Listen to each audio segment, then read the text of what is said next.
In the heart of the Vatican, behind the closed doors of the Sistine Chapel, a new chapter in the history of the Catholic Church was quietly written. It was May 7, 2025, and the world held its breath as 133 cardinals from all corners of the globe gathered to elect a new pope following the passing of Pope Francis.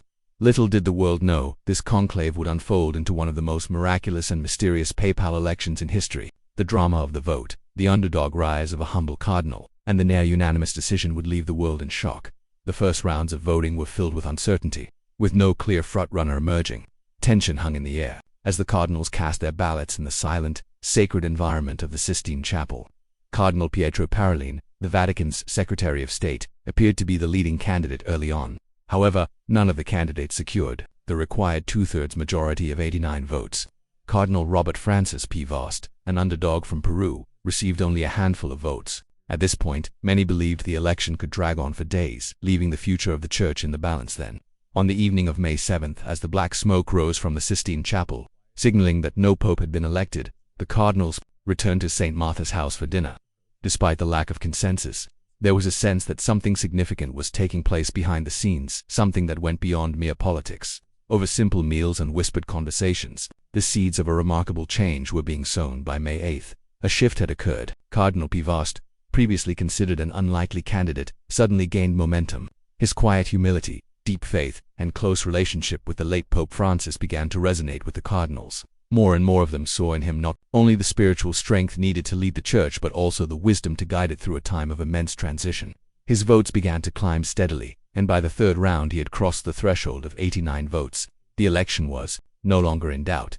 However, what happened next would astonish everyone both inside and outside the conclave. As the cardinals gathered for the final rounds of voting, something extraordinary occurred. Cardinal Vost, once considered a dark horse, began to receive nearly unanimous support from the cardinals. By the fourth round, his vote count soared to over 100, a level of consensus rarely seen in the history of papal elections. This was no ordinary political maneuver. This was a moment of divine inspiration, a powerful sign that the Holy Spirit had guided the cardinals to a clear and decisive choice. Pope Leo XIV, as Cardinal Vost was soon to be called, was not chosen because of his intellectual prowess or political influence. He was elected because he embodied the virtues that the Church desperately needed: humility, wisdom, and a deep sense of spiritual purpose. His rise from relative obscurity to the papacy was nothing short of miraculous. The cardinals saw in him a man of unwavering faith, one who could lead the Church through both its spiritual and worldly challenges. One of the most touching moments of the conclave came when Cardinal Vost, upon realizing that he was about to be elected pope, bowed his head in deep humility. The 69-year-old cardinal, who had spent his life in the service of the Church, was overcome not with pride, but with a profound sense of responsibility. It was a moment of grace, one that would go down in history as a defining moment of the conclave.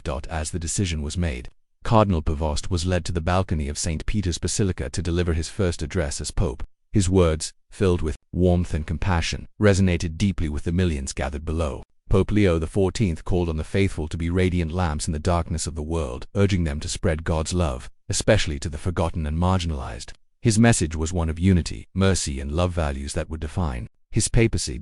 In the days that followed, Pope Leo XIV's vision for the future of the Church became clear. He emphasized the importance of living the gospel through actions, particularly by caring for the vulnerable and protecting the environment. His message spoke not only to the faithful but to a broader audience, addressing the crises of faith and the need for compassion in an increasingly troubled world. Pope Leo XIV became a pope for the modern age, a leader who connected with people of all generations and backgrounds. However, while the new pope was making waves in St. Peter's Square, the outside world remained in suspense. The secrecy surrounding the conclave was absolute. Reporters from around the globe scrambled to uncover details of the election process, but all their efforts were in vain. The cardinals had taken an oath of absolute secrecy, and they were resolute in keeping their promise. The veil of confidentiality remained intact, and no leaks or rumors surfaced. This commitment to secrecy was not just about protecting the process, it was a reflection of the belief that the Holy Spirit had guided the cardinals to make the right choice, and nothing could disrupt that divine will. For the cardinals, the conclave was not a political contest but a sacred mission to discern God's will for the Church. The fact that the election of Pope Leo XIV was so unanimous was seen as a sign of that divine guidance. As the early days of his papacy unfolded, Pope Leo XIV made it clear that he would lead the Church with humility and openness.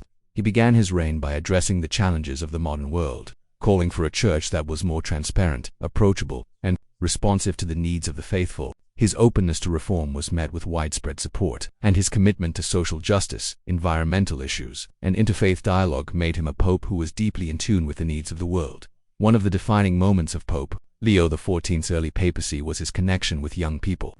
He embraced modern technology and used social media to communicate his message of love, unity, and hope. Through his online presence, he reached millions of young people around the world, encouraging them to live out the values of the gospel and to make a difference in their communities. Looking back on the Conclave of 2025, it is clear that the election of Pope Leo XIV was a moment of divine providence. It was not simply the result of political maneuvering or careful calculation. It was a moment of faith, prayer, and spiritual discernment. The cardinals, guided by the Holy Spirit, made their decision not based on worldly considerations but on a deep belief in the mission of the Church. And the man who was chosen to lead it, the near-unanimous support for Cardinal Prevost, was a testament to his character and to the power of humility. It was a clear sign that the Church was ready for a new direction, one that would be marked by compassion, unity, and a deep commitment to the gospel.